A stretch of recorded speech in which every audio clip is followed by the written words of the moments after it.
Welcome back, everyone.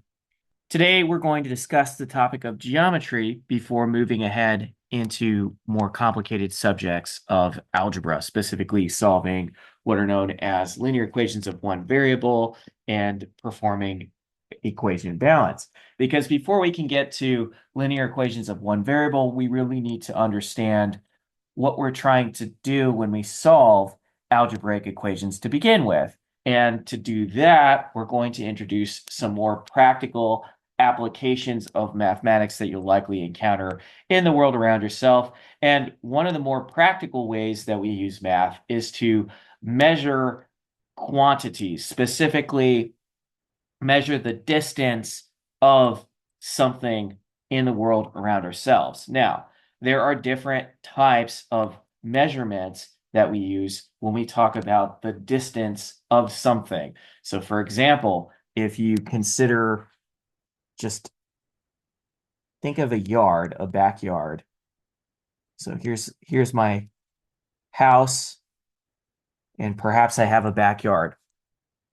When we think of what we can do with our backyard, we have to think of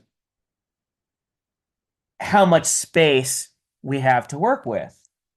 But when I say how much space I have to work with, what exactly am I talking about? Am I talking about the distance across the yard itself?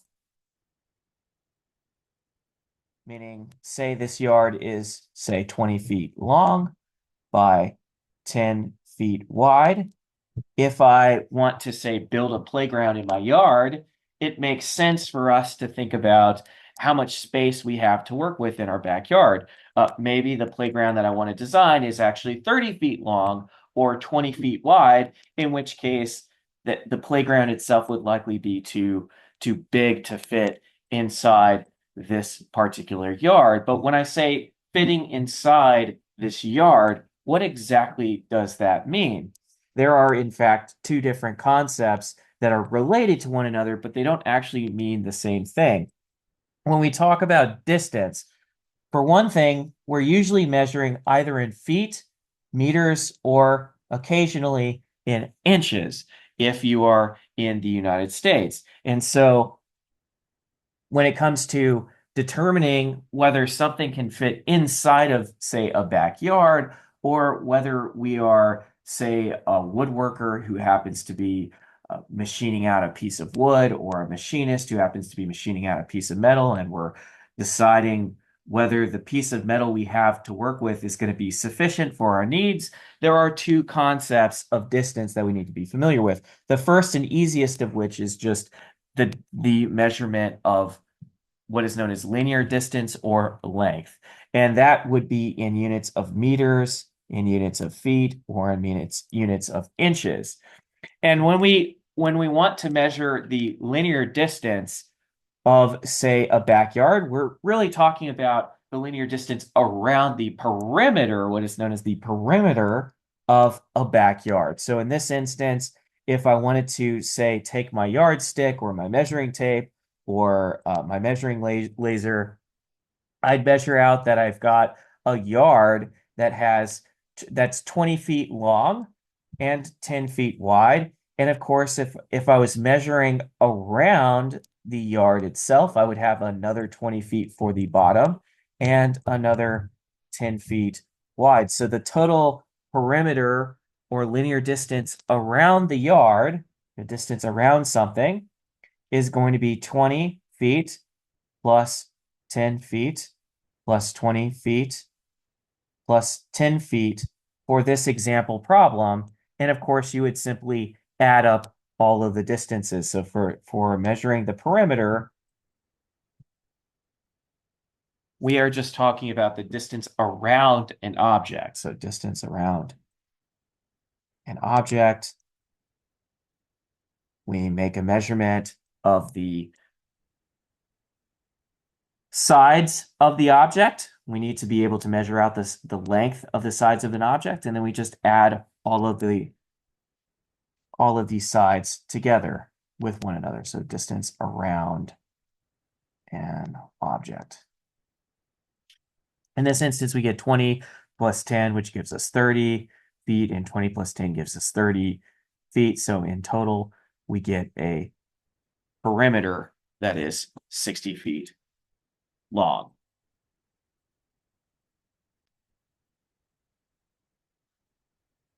Note how I say perimeter in the English language. I say 60 feet long. This is, in fact, a separate type of measurement than if you're measuring area or the region enclosed by a specific shape. When we measure area of an object, what we're actually asking for is we're asking for the amount of units that are enclosed by a perimeter. So for area, we're asking for the region enclosed by a perimeter. So what that means for you is that if you want to measure the area of a backyard, you still have to measure out the perimeter of the backyard itself. Since our backyard was 20 feet wide by 10 feet tall, you'll note that that we would have to measure lengthwise across the backyard, 20 feet, and then we'd have to measure the width of the backyard, 10 feet. Now, when we actually go to perform the calculation of area, though, what we're doing is we're considering how many blocks or how many units wide can we fit within a specific region. And so what that looks like is it's saying if you were to section off this backyard, say into 20 individual sections, because you've measured out the yard to be 20 feet long. So here's my 20 individual sections, if you will. And because we measured the yard to be 10 feet wide, I'm going to need 10 individual sections wide. 1, 2, 3, 4, 5, 6, 7, 8, 9, 10. Okay.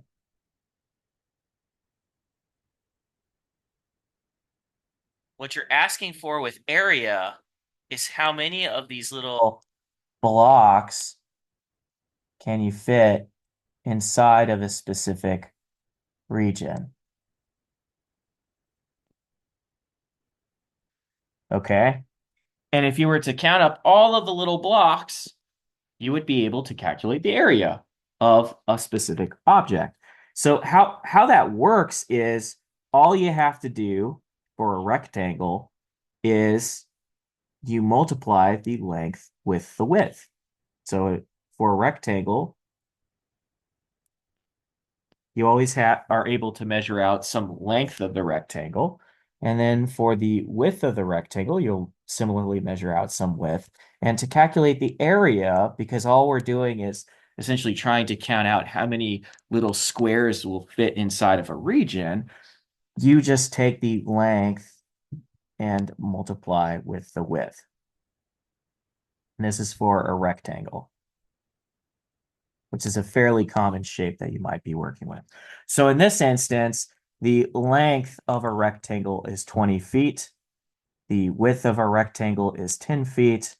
So note that numbers multiply with numbers and your units multiply with units. So you'll get 20 times 10 or 200. Feet times feet gives you feet squared. So you should have 200 feet squared is the total area. You'll note that for perimeter, we would say 60 feet long, but for area, I don't say 200 feet long, I say 200 square feet, which is a reference back to this idea that we're trying to fit little tiny squares into the region enclosed by a specific perimeter. And so what this is telling me, what this answer is saying, is it's saying that you can fit a total of 200 individual squares that are exactly 1 foot by 1 foot wide and long. So you can fit little tiny squares that are exactly 1 foot by 1 foot long and wide, and you can fit 200 of these into a rectangular backyard that is exactly 200, I'm sorry, 20 feet wide, I'm sorry, 20 feet long by 10 feet wide. All right. Now, perimeter for a rectangle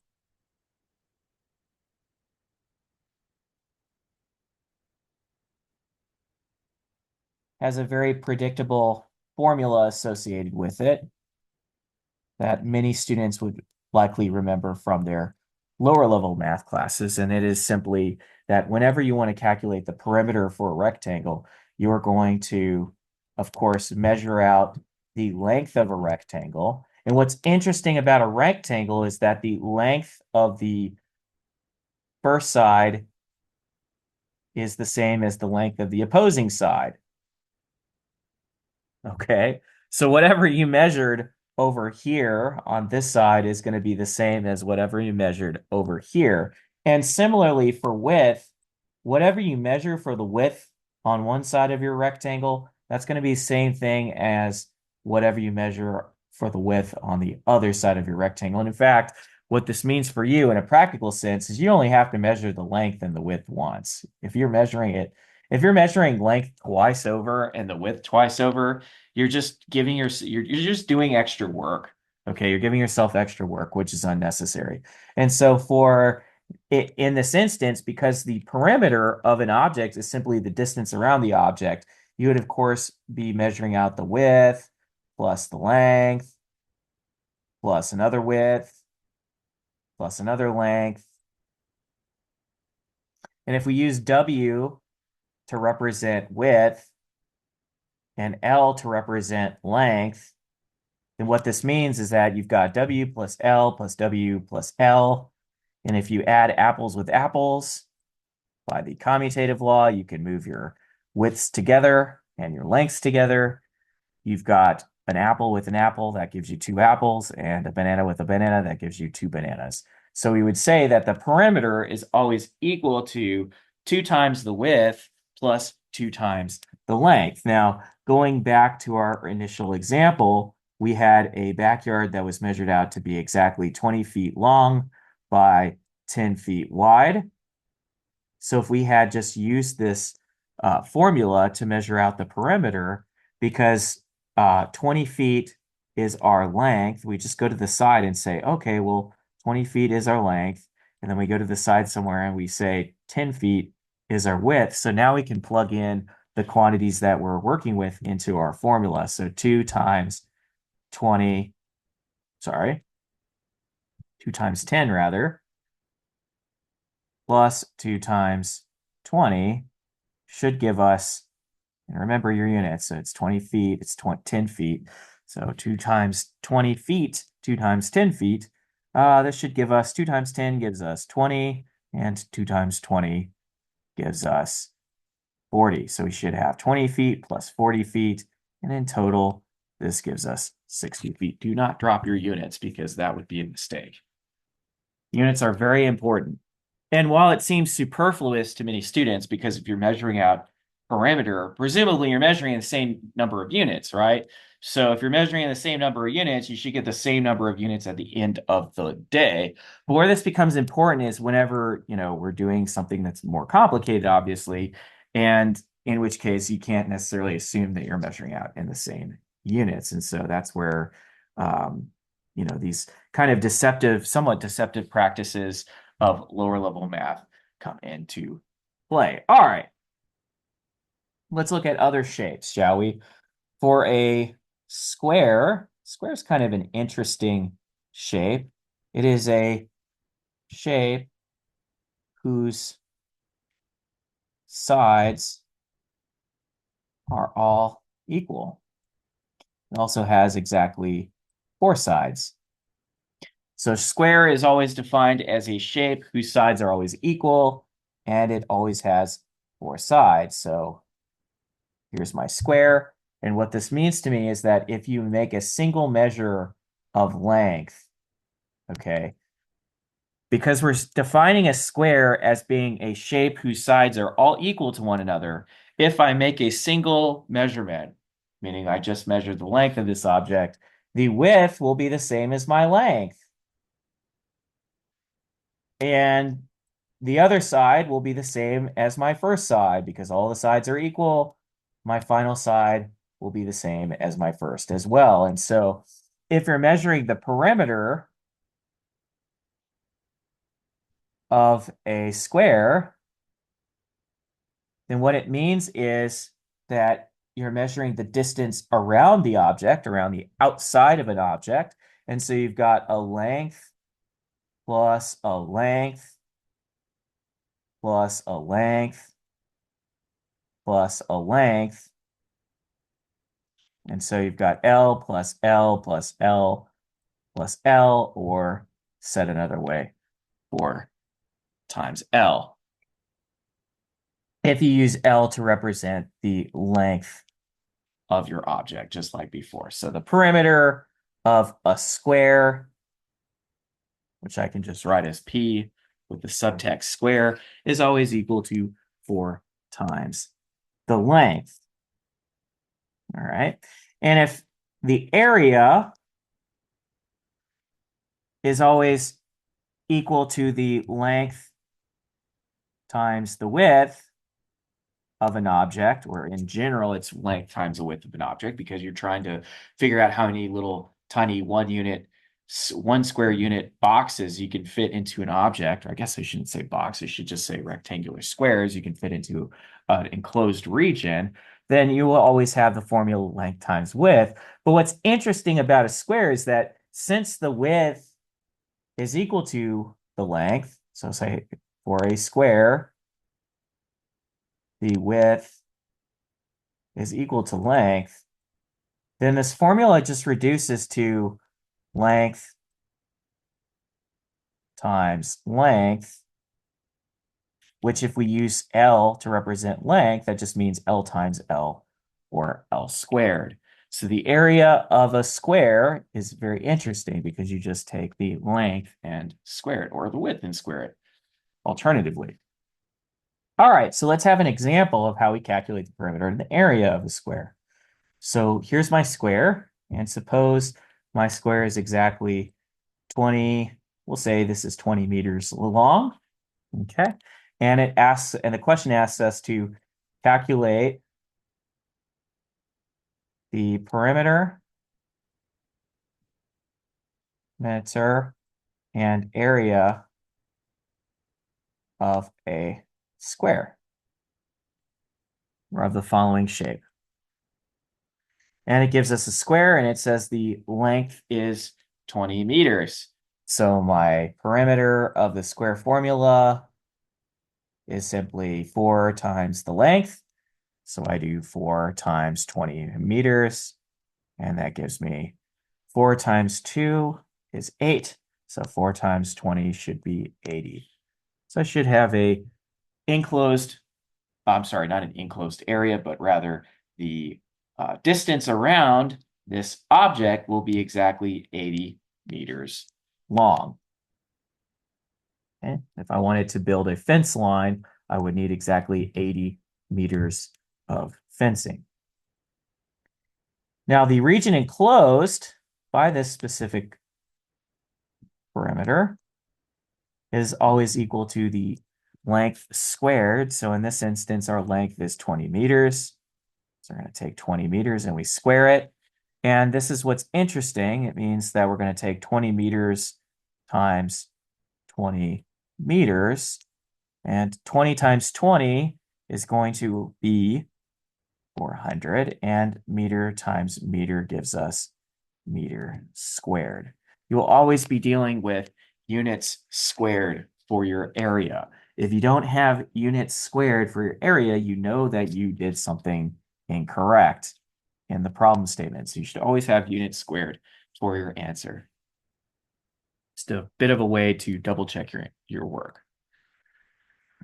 All right, and suppose that we have shapes that are a bit more tricky. Suppose that instead of a square, we have something like a triangle, or triangular area. And in fact, I'm going to make this triangle look kind of wonky doodle just to throw students off. So suppose you have a backyard where we measure the length of this triangular section to be 30 feet long.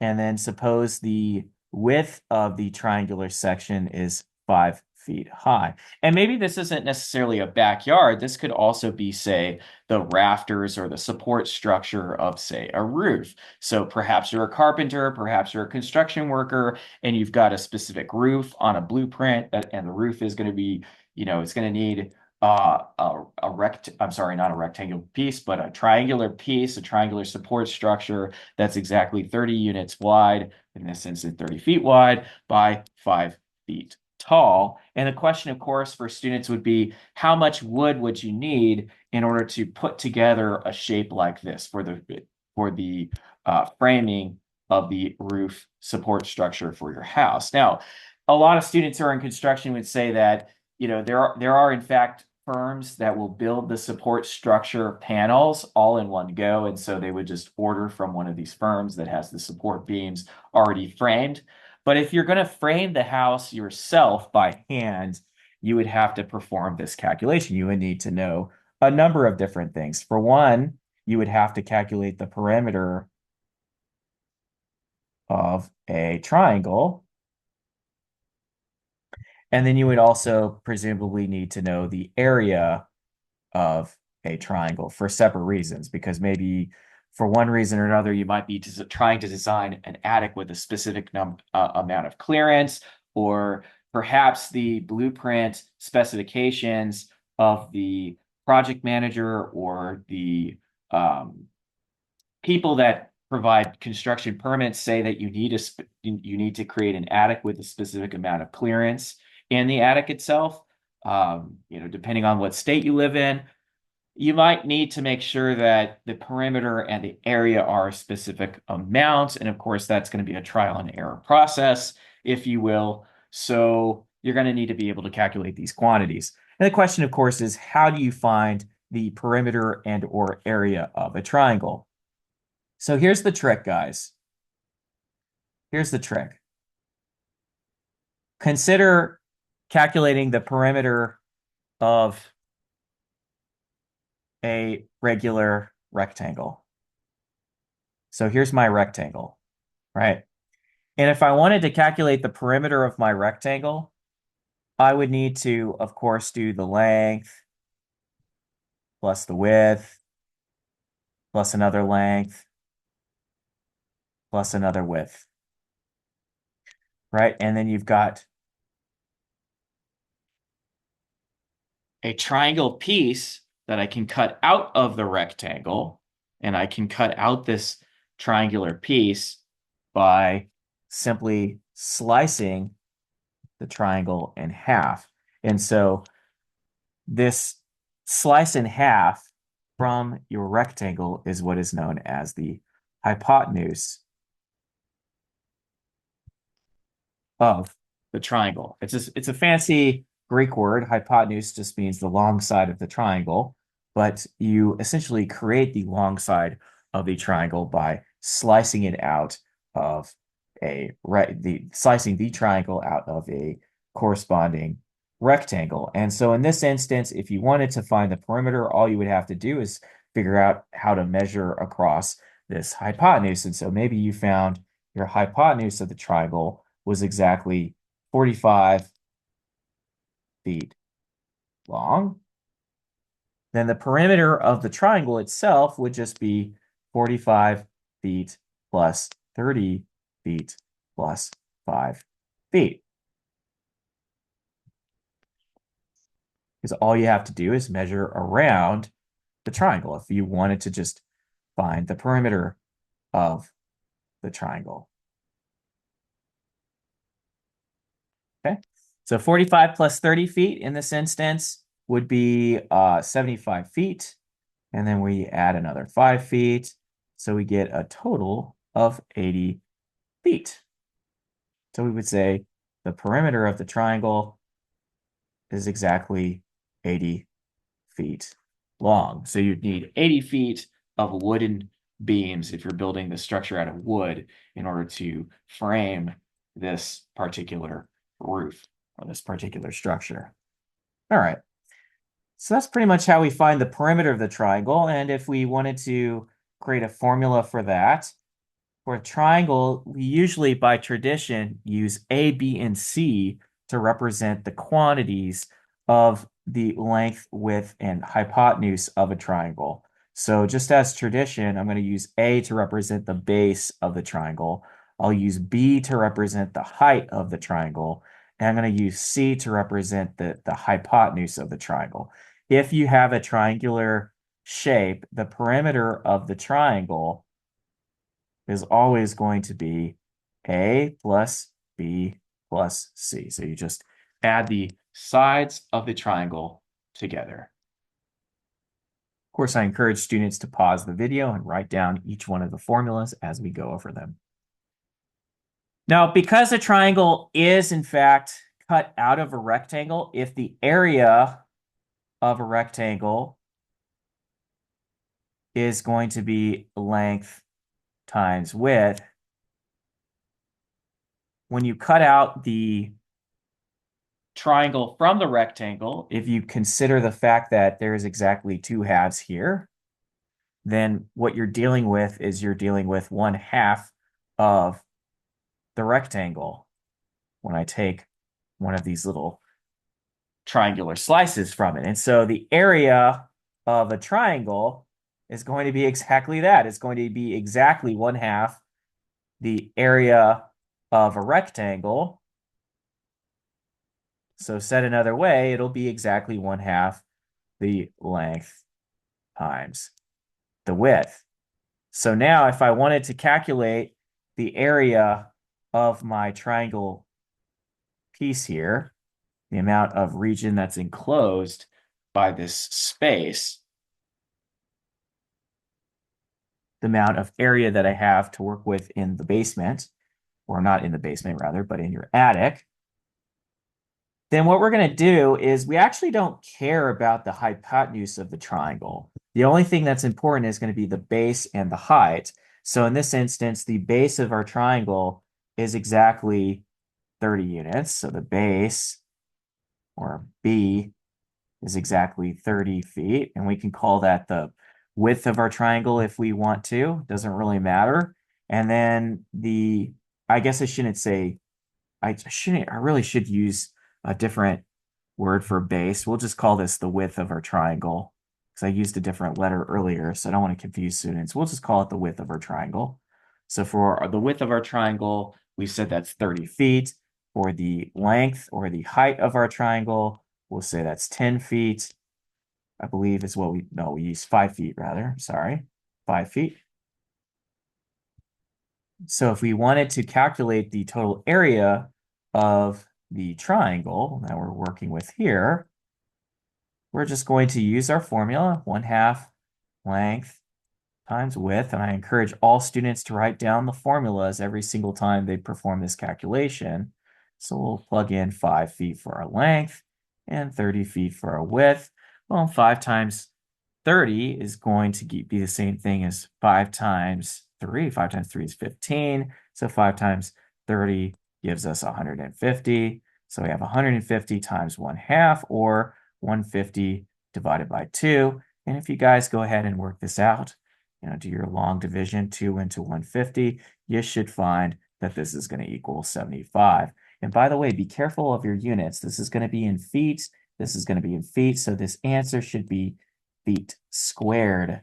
So this will be feet squared, and this will be feet squared. And that's your answer.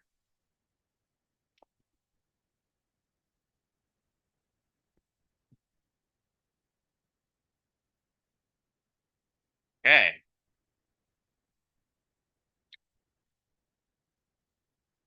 Now,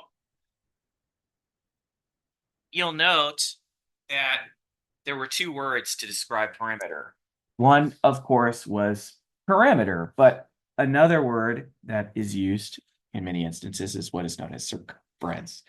So the circumference or circumferential distance is the distance around a circular shape. So if you have a circle, here's my circle. When we want to measure the distance around a circle, that is what we call the circumferential distance.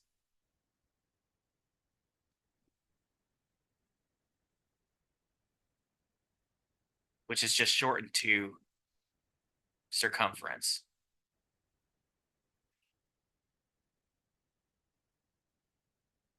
Now,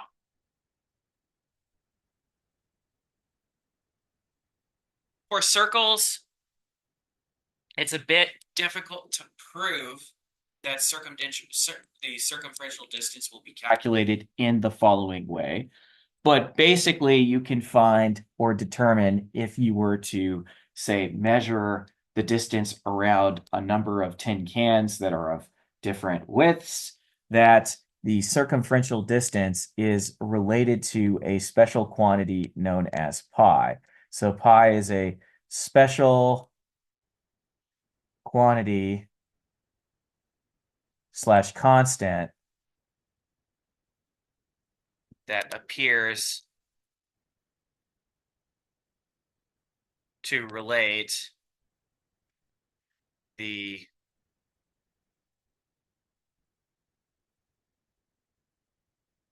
radial width,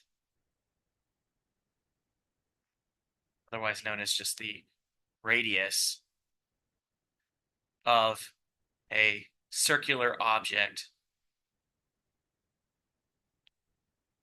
to the distance around said object.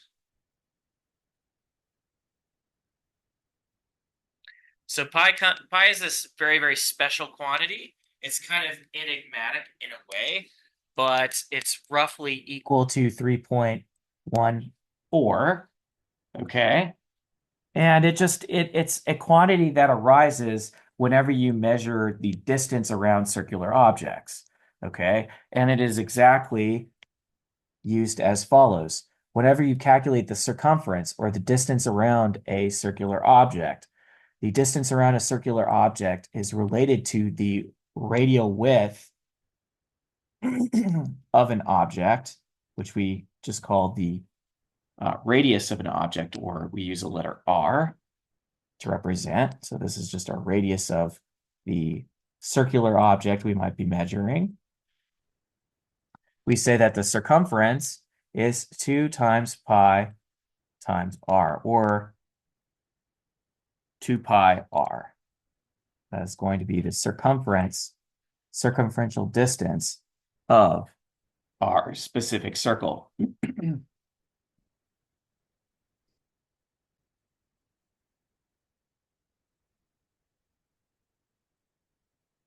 So, how do we calculate the circumference of a circle?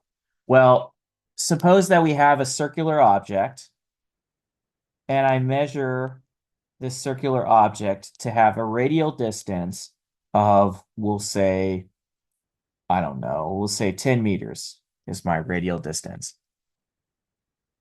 So the circumference, or the distance around this specific object, if I only measure the radius, can be found by taking 2, multiplying it by pi, and multiplying it by r. In this instance, our radial distance, or our radius, is 10 meters. So we'll have 2 pi times 10 meters. 2 times 10 gives us 20. And we could say that we have 20 pi meters, and that might be good enough for many engineering calculations, but usually we want something that's more precise. And so at this point in time, what you're going to do is you're going to go to your calculator, and there should be a pi button on your calculator. And so you'll take 20, you'll multiply it with that pi button, and you should get 62.832 meters as being the approximate circumferential distance for an object that is exactly 10 radius units wide. Okay.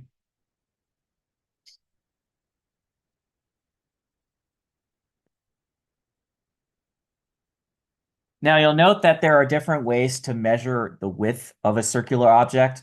On the one hand, you can measure from the exact middle of an object, but often it's the case, especially for machining applications, that measuring from the exact middle of a circular object will be kind of difficult to do in all intents and purposes. So instead of measuring from the middle, there's a second way that we can measure the circumferential distance of a circular object. And that would be to first measure the diameter of a circle. So the diameter of a circle is the distance from end to end, and the diameter is the same across the entire length of the circle. So it doesn't matter if you measure from end to end on one end, or you turn your measurement tape and you measure up and down, the diameter will be the exact same. So it turns out that the diameter of an object is always equal to 2 times the radius, or 2 times r. And so for your circumference, since circumference equals 2 pi r, if you actually measure the diameter, the circumference formula becomes very easy to calculate because you just take your diameter and multiply it by pi, and voila, you have your circumference. So in this instance, if you measured from the radius that you've got a circle that's exactly 10 meters wide, because the diameter of your object is just twice the radius, because there's symmetry here, symmetrical object, and you can mirror it across an axis, then the other half of the circle needs to be exactly 10 meters long as well, or said another way, you've got 20 meters all the way across. So the circumference of your object will now just be 20 times pi meters, which is what we said earlier. We said that it's 20 pi meters uh, uh, around the entire circle. And of course, that will give us approximately 62.832 meters long around the entire perimeter of the circle itself. Now, when you calculate the area of a circle,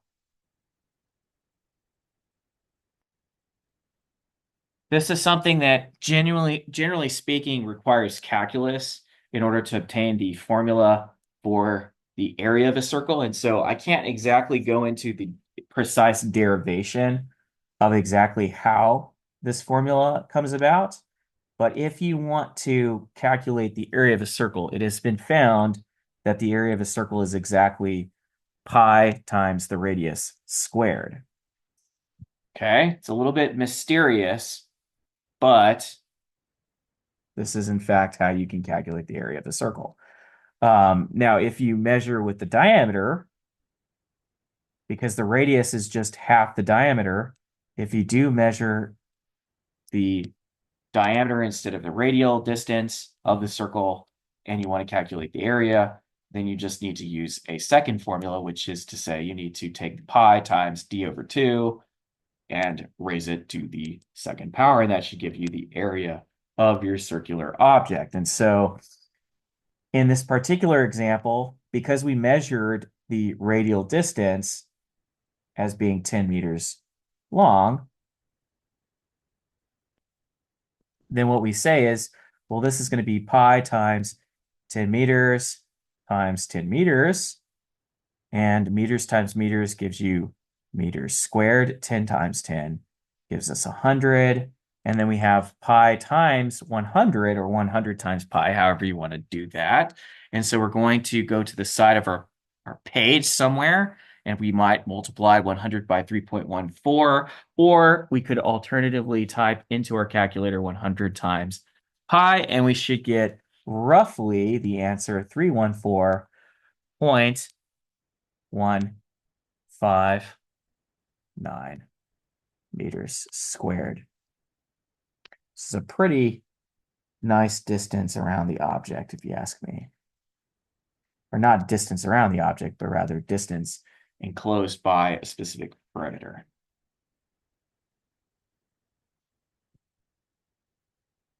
All right. So while it is a little bit exotic, don't let the area of a circle formula throw you off. You just need to get comfortable with punching the pi button on your calculator and you should be okay. Now note that there are in fact three different units of distance that are used whenever we go to measure a specific quantity in our day-to-day world. The last unit of distance is what we call the measuring the volume or the quantity of an object contained within something. And what's interesting about volume is that there are a number of different units that are used to measure volume. For example, in the United States, we often use gallons, cups, if you will, teaspoons, of course, barrels of something is also used. If you're talking about oil, you usually speak in terms of barrels of oil. And if you're in the European sphere, you would use the units of liters to measure, say, gasoline or the specific quantities of gasoline, as well as you might use meters cubed to measure the specific amount of area enclosed within something. All right. So looking at the most basic shape for volume that one could work with, which would simply be a cube. The idea of volume is that it extends the area enclosed by a perimeter to 3 dimensions. Whereas area is talking about the region enclosed by some border that you might happen to be working with. The volume of something is talking about the region that is enclosed on all sides in terms of the depth, width, and the height of some object. So if you think just about a box and you think about what can you put inside the box, or how many grains of sand can you put inside of the box, or how much water can you put inside of the box? That's really what we're talking about when we discuss the idea of the volume of an object. And so the volume of an object is going to, in much the same way as area, be related to the specific distances around the object itself. And so in particular, you would, of course, have a width of the box, you would have a length of the box, and you would have a height of a box. And for a cube, this is a fact, for a cube, length is equal to width is equal to height. And so for a cubic object,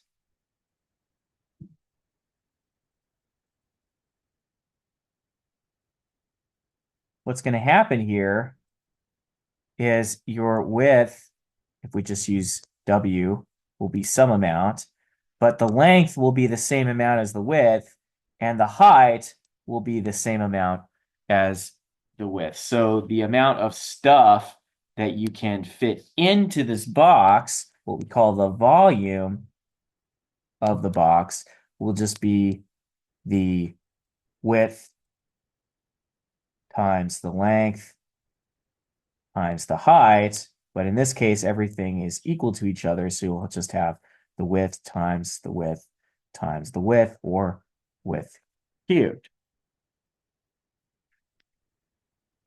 So a question might be, calculate the volume of a cube whose width is 12 inches. Okay, it's always useful or instructive to draw a picture whenever necessary. And in this instance, you've got a box that is exactly 12 inches wide. So if you wanted to calculate the volume of the cube using our formula, which just says that you take the width and you cube it, we're going to take 12 inches and we raise it to the third power, which means that we've got 12 inches times 12 inches times 12 inches. And inch times inch times inch gives us inch cubed. 12 times 12 is 144. So we'll have 144 times 12. We've got to go to the side of our page and do that calculation somewhere. 2 times 4 is 8. 2 times 4 is 8. 2 times 1 is 2. Drop a 0. 1 times 4 is 4. 1 times 4 is 4. 1 times 1 is 1. Add everything together. 8 and 0 is 8. 8 and 4 is going to be 12. Carry your 1. 1 and 2 is 3. 3 and 4 is 7. And you got a 1 left over. So in total, you got 1728 inches cubed. And that is your answer for the volume of the box itself.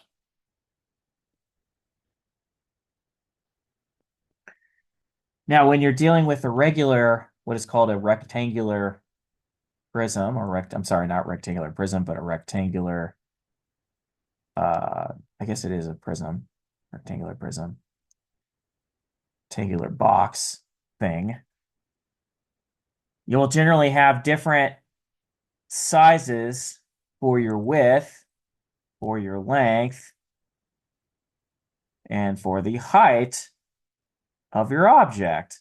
And so if your question was calculate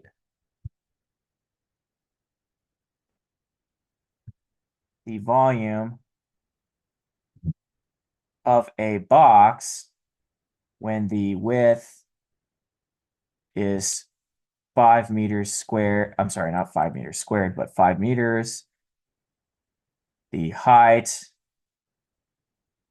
is 10 meters and the length is 2 meters.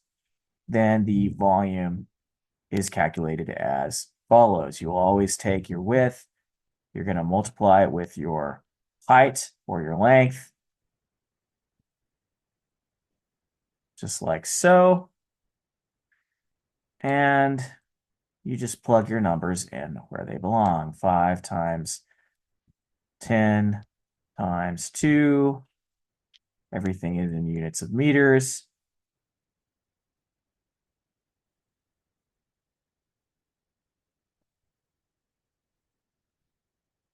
So you'll have 5 times 10, which gives you 50.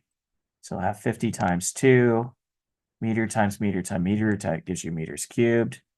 And 50 times 2 gives you 100. So you have a box that may enclose exactly 100 meters cubed worth of stuff inside of it.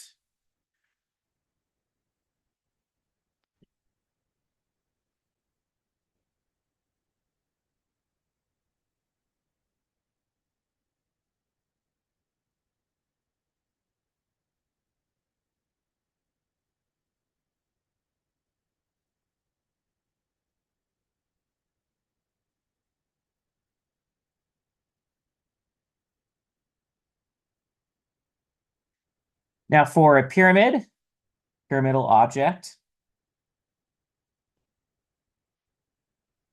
which is just a triangle that has been abstracted to 3 dimensions, the volume of a pyramid, triangular pyramid specifically, is always 1/3 the base times the height of the triangular object. So in order to measure the amount of volume for your pyramid, you have to be able to measure the height from the base of the pyramid itself, as well as the distance on one of the edges of the base, which are always in general assumed to be the same length. So the triangular pyramid is constructed by having some square that you would then erect a bunch of triangles around all 4 sides of. So because the base itself is a square, the one of the bases should be equal to the second base and the third base, so on and so forth, all the way around. And as a consequence of that, when you go to calculate the volume, just like how you were essentially cutting out the triangle from a rectangle, for calculating the volume of an object, it's in order to prove that the volume of an object is exactly 1/3 the base times the height, it is very, very similar. And I should say, when I say base, I actually mean this region here.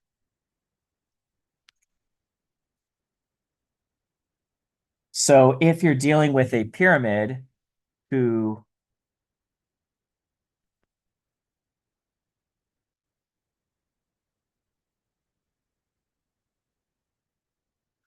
sides are all the same, which would be a pyramid with a square base, then the base area is just the area of the bottom piece that you might be dealing with. So that would be base in this instance if you measured one of your bases as just being some amount long, then you just have your base squared and you multiply that with your height measurement, and that gives you the volume of your pyramid.